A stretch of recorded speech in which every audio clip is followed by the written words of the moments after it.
আজ আমরা লাভ ক্ষতির 46 নম্বর অঙ্কটি করব। অঙ্কতে কি বলা রয়েছে?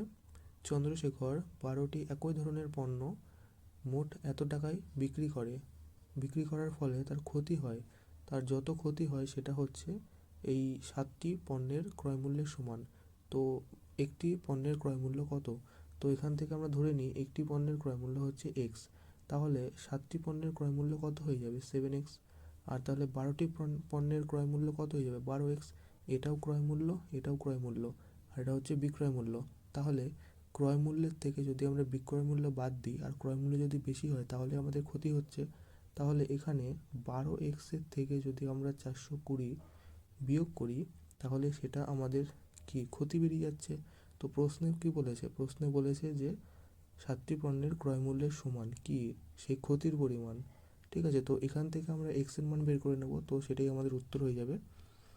তো 420 আর এখান থেকে 5 হয়ে গেল, তো 5 × 40 84 হয়ে যাবে। এর সঠিক উত্তর অপশান এ। রেলের পরীক্ষাতে আসা লাভ ক্ষতির সব প্রশ্ন উত্তর এবং সমাধান পেতে তোমরা আমাদের এই অ্যাপ্লিকেশানে এখানে দেখতে পারো যে পার্ট ওয়াইজ দেওয়া রয়েছে এবং ডে বাই ডে এখানে আরও আপলোড হচ্ছে।